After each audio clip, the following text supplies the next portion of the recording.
विद्यार्थियों, आज के इस वीडियो लेक्चर में हम क्लास 12 10वां चैप्टर चौथी एक्सरसाइज मतलब 10.4 के इंट्रोडक्शन के बारे में पढ़ेंगे, जिसमें हमने डॉट प्रोडक्ट बेटा बता दिया है। क्रॉस प्रोडक्ट पढ़ेंगे, दो सदिशों का सदिश गुणनफल मतलब वेक्टर प्रोडक्ट या cross product of two vectors. सदिश गुणन या वज्र गुणन भी कहते हैं। वेक्टर प्रोडक्ट और क्रॉस प्रोडक्ट होता क्या है वो पढ़ते हैं।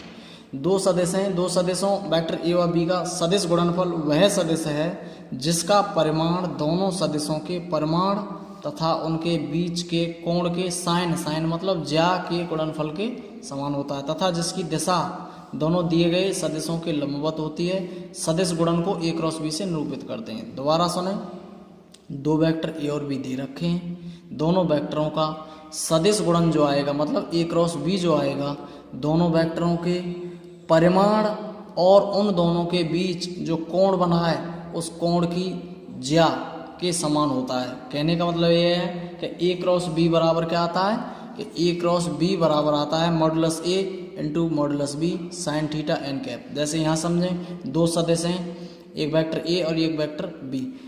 वेक्टर ए का मूल बिंदु ओ के सापेक्ष स्थिति सदिश कितना है, जैसे वेक्टर ओ ए बराबर कितना हो जाएगा वेक्टर ए, और बी के सापेक्ष ओ के सापेक्ष बी का स्थिति सदिश ओ बी बराबर वेक्टर बी आएगा। इन दोनों के बीच में एंगल कितना है थीटा। तो ये वेक्टर ए और ये वेक्टर बी दोनों के बीच में एंगल जो है थीटा है, और ये एन कैप क्या है, इन दोनों वेक्टरों के लंबवत सदिश है ये। तो ए क्रॉस बी बराबर क्या आएगा, ए क्रॉस बी बराबर आएगा modulus A modulus B into sine theta N cap. N cap क्या है, इनका लंबवत सदिश है, जहाँ vector A not equal to 0 और vector B is not equal to 0 और A is not equal to B. जहाँ वेक्टर ए तथा वेक्टर बी के बीच का कोण थीटा है और थीटा की वैल्यू कितनी होती है, 0 से बड़ी और पाई से छोटी होनी चाहिए, तथा एन कैप क्या है, एक इकाई सदिश है। एन कैप क्या है, एक इकाई सदिश है जिसकी दिशा वेक्टर ए तथा वेक्टर बी दोनों के लंबवत इस प्रकार है कि वेक्टर ए तथा बी एन वेक्टर की दिशाएं दक्षिणावर्ती क्रम में हैं। दोबारा सुने, वेक्टर ए और वेक्टर बी के बीच में कितने का कोण है, थीटा है, और जहाँ थीटा की जो वैल्यू कितनी है, 0 डिग्री से बड़ी और पाई से छोटी, तथा एन कैप क्या है, एक इकाई सदिश है मतलब यूनिट वेक्टर है।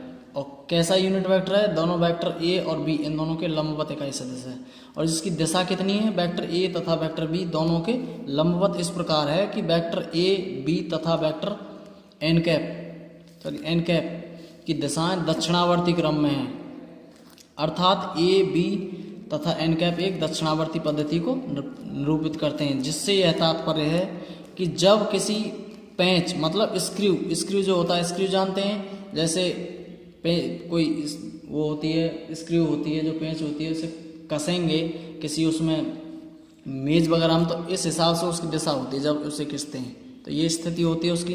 तो जब किसी पेंच वेक्टर ए से वेक्टर बी की तरफ घुमाया जाए तो वह एन कैप की दिशा में चलता है।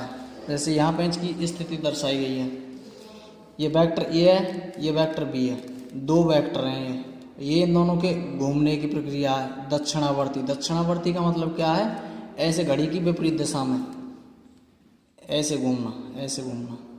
घड़ी की दिशा तो ऐसे होती है, ऐसे, ये तो हो जाएगी क्लॉकवाइज, और ये क्या है, घड़ी की विपरीत दिशा में ऐसे घूमना, तो ये क्या हो जाएगा दक्षिणावर्ती। और ये क्या है, एन कैप क्या है, दोनों वेक्टर ए और बी इन दोनों का लंबवत इकाई सदिश है। तो अब यहाँ से एक चीज़ समझ में आ गई, तो हमें ज़्यादा कुछ ध्यान नहीं रखना है कि दो वेक्टर ए और बी हैं, उनका जो क्रॉस आएगा कितना आएगा, modulus A into modulus B sine theta N cap. समझ में आया, आगे बढ़ते हैं और थ्योरी जरूर नोट कर लेना।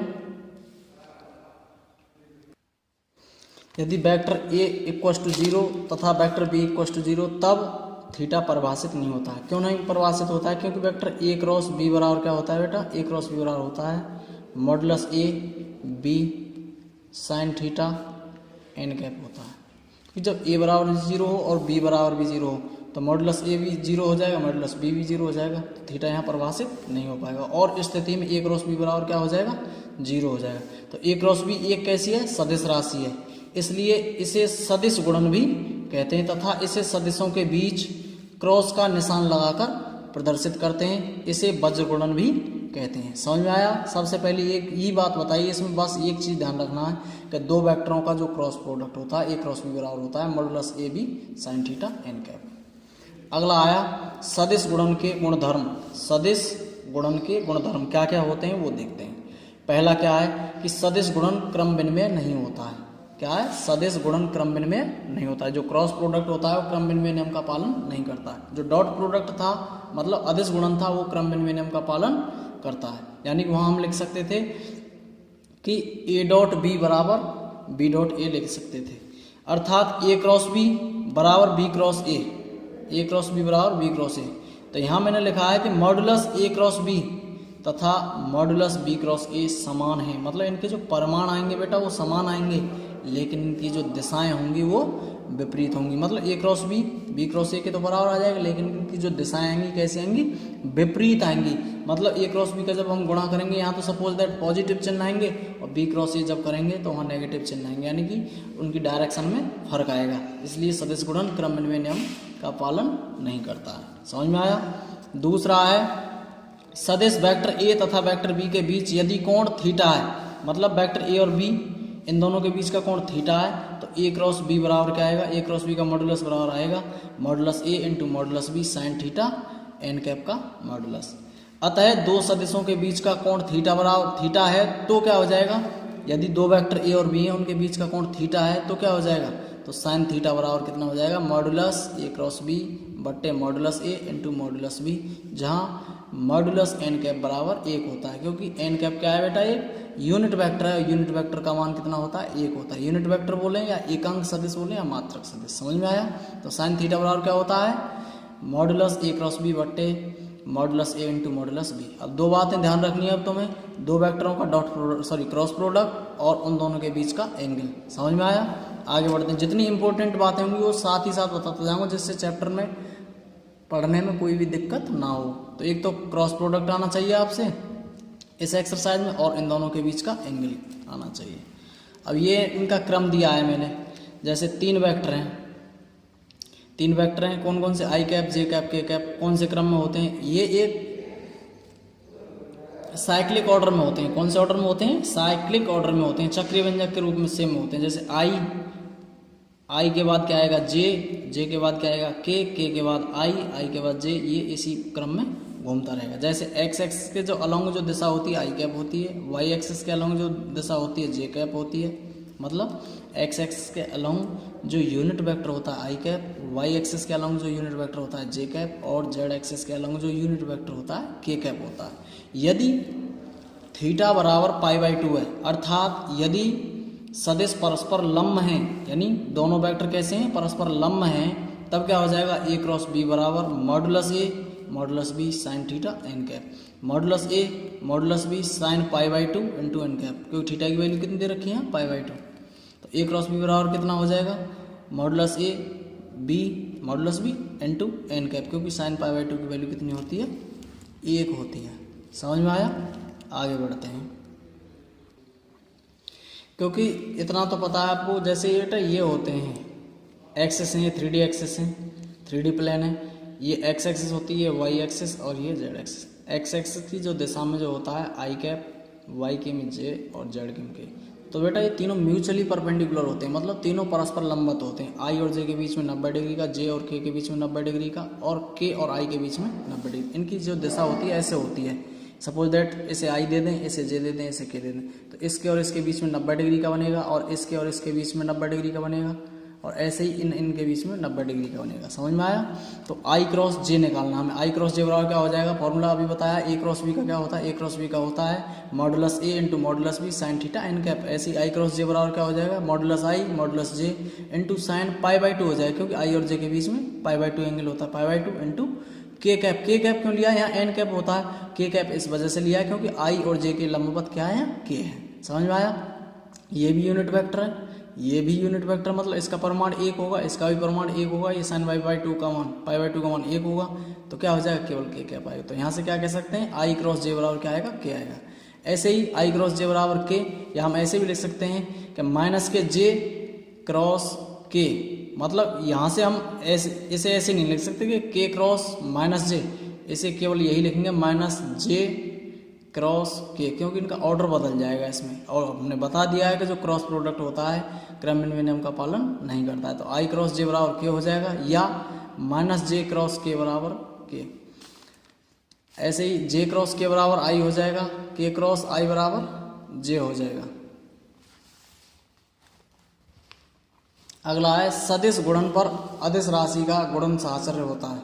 मतलब जब दो वेक्टर का सदिश गुणन कर रखा है हमने, उनका क्रॉस प्रोडक्ट कर रखा है, तो जो तीसरी जो राशि होगी उसका, जो तीसरी राशि है अदिश राशि कोई, तो उसका गुणन साहचर्य नियम होता है या गुणन साहचर्य नियम का पालन करता है। जैसे m dot A cross B, m dot A cross B दे रखा है, तो क्या कह सकते हैं हम, m का a से डॉट किया तो m a, यहाँ क्रॉस है तो क्रॉस आएगा ही, तो m a क्रॉस b बराबर क्या लिख सकते हैं, a क्रॉस m b, या ऐसे लिख सकते हैं a cross b into m। तो ये क्या हो जाएगा, सदिश गुणन पर अदिश राशि का गुणन साहचर्य नियम। अगला होता है, इतना इंपॉर्टेंट नहीं जितना बताया, जिस कंसेप्ट की मैं कहूँ उसी पे ज़्यादा फोकस देना, और तो ये समझना जरूर है। पर अगला है सदिश गुणन सदिशों के योग पर वितरण नियम का पालन करता है। मतलब सदिश गुणन जो होता है, क्रॉस प्रोडक्ट जो होता है बेटा, सदिशों के योग पर वितरण नियम का पालन करता है। वितरण नियम जानते हैं, डिस्ट्रीब्यूटिव लॉ होता है।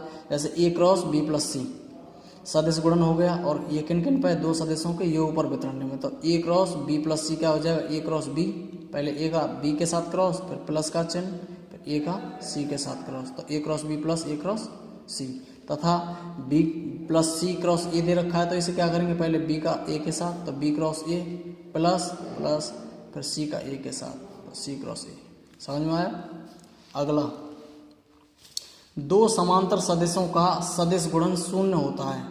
क्या, दो समांतर सदिश हैं। दो समांतर सदिश मतलब जैसे कोई वेक्टर ए है, इसके समांतर कोई दूसरा वेक्टर ही ए है, इन दोनों का जब गुणन करेंगे तो क्या आएगा कि दो समांतर सदिशों का जो सदिश गुणन होता है कैसा होता है, शून्य होता है। क्यों होता है, क्योंकि जब वो समांतर होते हैं तो समांतर के बीच में कितने डिग्री का एंगल होता है, 0 डिग्री का एंगल होता है। जब 0 डिग्री का हो जाएगा तो क्या हो जाएगा, जैसे दो वेक्टर ए और ए दे रखे हैं, तो ए क्रॉस ए बराबर क्या हो जाता है, modulus A into modulus A into sine theta N cap होता है। और थीटा कितना हो जाएगा, 0 हो जाएगा। जब थीटा 0 हो जाएगा तो साइन 0 कितना हो जाएगा, 0 हो जाएगा, तो ए क्रॉस ए बराबर 0 हो जाएगा। ऐसे ही आई क्रॉस आई बराबर भी 0 हो जाएगा। क्यों हो जाएगा, क्योंकि आई और आई के बीच में एंगल कितना, 0 है, और 0 डिग्री है। तो और आई क्रॉस आई बराबर कितना हो जाएगा, मॉडुलस आई इंटू मॉडुलस आई साइन थीटा, और थीटा कितना 0, तो साइन 0 की 0 हो जाएगी, तो कितना हो जाएगा 0। ऐसे ही जे क्रॉस जे बराबर 0, ऐसे ही के क्रॉस के बराबर 0। समझ में आया। जब दो समांतर सदिश दे रखे हैं तो उनका जो क्रॉस प्रोडक्ट होता है कितना होता है, 0 होता है। तो यहाँ से ध्यान रखने लायक बात हो जाएगी।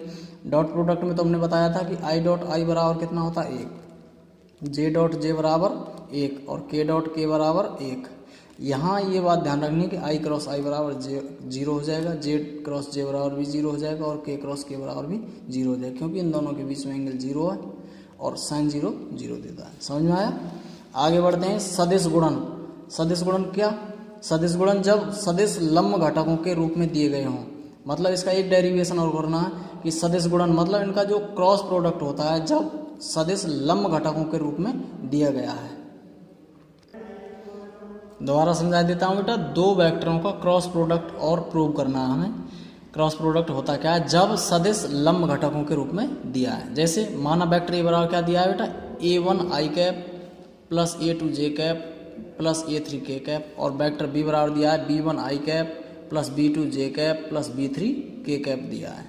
इन दोनों वेक्टरों का क्रॉस प्रोडक्ट निकालना है। तो a क्रॉस b बराबर क्या हो जाएगा, ये a की वैल्यू हो गई और ये b की वैल्यू हो गई। अब यहाँ वितरण नियम लगा दिया हमने। क्या लगा दिया, वितरण नियम। a1 आई कैप का इसके साथ गुणा किया, तो a1 आई कैप क्रॉस पूरा वाला वेक्टर b लिख दिया, b1 आई कैप प्लस b2 जे कैप प्लस b3 के कैप प्लस, अब a2 को भी इस पर डिस्ट्रीब्यूट कर दिया, मतलब वितरित कर दिया। तो क्या हो जाएगा, a2 जे कैप क्रॉस b1 आई कैप प्लस b2 जे कैप प्लस b3 के कैप। अब a3 को भी इस पर डिस्ट्रीब्यूट कर दिया। a3 को जब डिस्ट्रीब्यूट किया तो a3 आई कैप क्रॉस b1 आई कैप प्लस b2 जे कैप प्लस b3 के कैप। मतलब जो पहले वाला जो वेक्टर a है इसके सभी अवयवों को वेक्टर b वाले के साथ डिस्ट्रीब्यूट कर दिया है। समझ में आया। आगे बढ़ते हैं। जब बेटा वेक्टर ए को वेक्टर बी पर डिस्ट्रीब्यूट कर दिया, क्योंकि ए की जो वैल्यू यहाँ से ध्यान से सुनना, दोबारा लिखे दे रहा हूँ कि वेक्टर ए की जो वैल्यू थी, वेक्टर ए की वैल्यू थी a1 i cap plus a2 j cap plus a3 k cap, और वेक्टर बी की वैल्यू कितनी थी, वेक्टर बी की वैल्यू थी बेटा b1 i cap plus b2 j cap plus b3 k cap, ये थी, ये ए की वैल्यू हो गई, ये बी की वैल्यू, दोनों को डिस्ट्रीब्यूट कर दिया। तो पहले वाले की गुणा जब इसके साथ होगी तो कितना हो जाएगा, a1 b1 i cross i, तो यहाँ आ गया है a1 b1 i cross i, फिर इस वाले के साथ डिस्ट्रीब्यूट होगा तो plus a1 b2 i cross j, तो a1 b2 i cross j, अगला plus a1 b3 i cross k हो जाएगा, i क्रॉस k, प्लस अब दूसरे वाला डिस्ट्रीब्यूट होगा इस पर, तो a2 b1 j cross i plus a2 b2 j cross j plus a2 b3 j cross k, ऐसे अब तीसरे वाला डिस्ट्रीब्यूट होगा इस पर, तो a3 b1 k cross i plus a3 b2 k cross j plus a3 b3 k cross k। समझ में आया? अब मैंने बताया था बेटा i क्रॉस i बराबर 0 होता है, j क्रॉस j बराबर 0 होता है और k क्रॉस k बराबर 0 होता है। समझ में आया? तो यहाँ से क्या हो जाएगा, देखो a1 b1 i cross i बेटा 0 हो जाएगा। ये जैसा है a1 b2 i cross j क्या होता है, k होता है।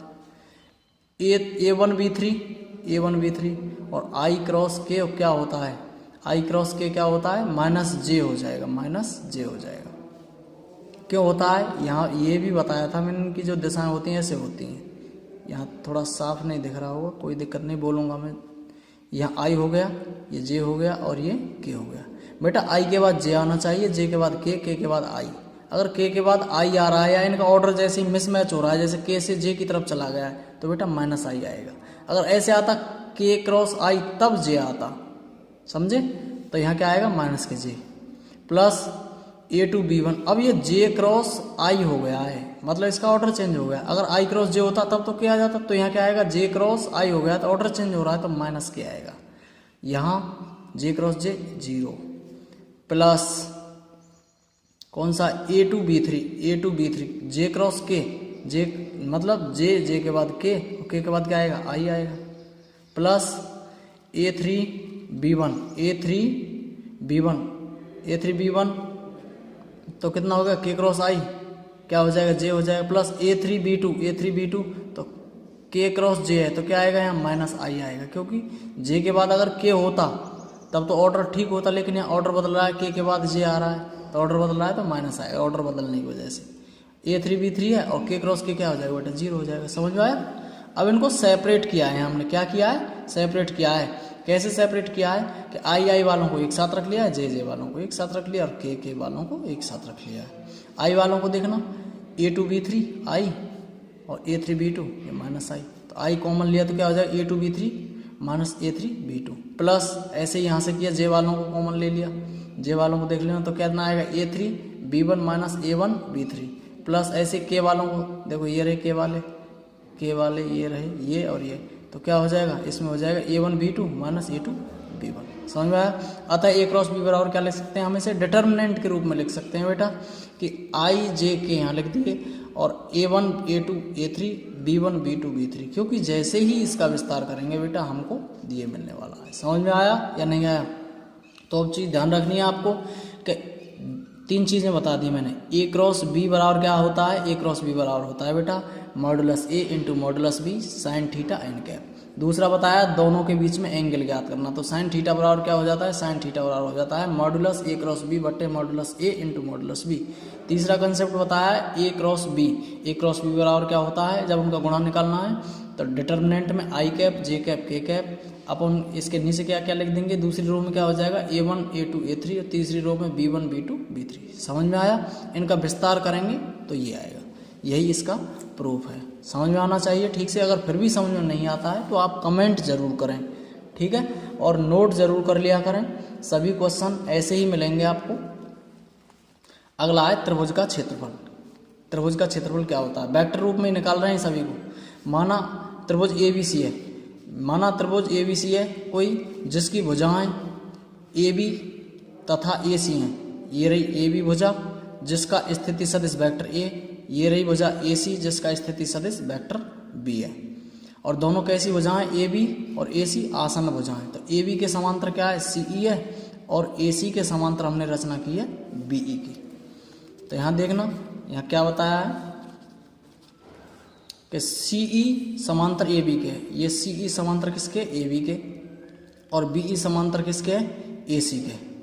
तब ए बी ई सी क्या होगा एक समांतर चतुर्भुज हुआ जिसकी आसन्न भुजाएं, आसन्न का मतलब जब समझते हैं आसन्न भुजाएं वे भुजाएं होती हैं जिनमें बेटा एक शीर्ष उभयनिष्ठ होता है। तो जिसकी भुजाएं या जिसकी आसन्न भुजाएं ए बी तथा ए सी हैं जो क्रमशः सदिशों वेक्टर ए और वेक्टर बी से निरूपित हैं। अतः समांतर चतुर्भुज ए बी ई सी का क्षेत्रफल क्या हो जाएगा, समांतर चतुर्भुज का क्षेत्रफल होता है बेटा आधार गुणा ऊंचाई। ठीक है, तो क्या हो जाएगा इसका क्षेत्रफल भी क्या हो जाएगा, आधार क्या है, आधार के संगत स्थिति सदिश वेक्टर ए और इन दोनों के बीच जो समांतर भुजाओं के बीच की दूरी है उसके संगत स्थिति सदिश क्या है वेक्टर बी। तो ए क्रॉस बी का मॉडुलस निकाल दिया। तो समांतर चतुर्भुज ए बी सी का क्षेत्रफल हो जाएगा modulus of A cross B. परंतु त्रिभुज ए बी सी का क्षेत्रफल बराबर क्या होता है, त्रिभुज ए बी सी का क्षेत्रफल हो जाएगा 1/2 मतलब इस समांतर चतुर्भुज का क्षेत्रफल का आधा। त्रिभुज का क्षेत्रफल यही तो हो जाएगा समांतर चतुर्भुज के क्षेत्रफल का आधा। तो बराबर हो जाएगा 1/2 समांतर चतुर्भुज ए बी सी का क्षेत्रफल। तो 1/2 समांतर चतुर्भुज का क्षेत्रफल कितना हो जाएगा यहाँ से ए क्रॉस बी का मॉडुलस। समझ में आया, आगे बढ़ते हैं।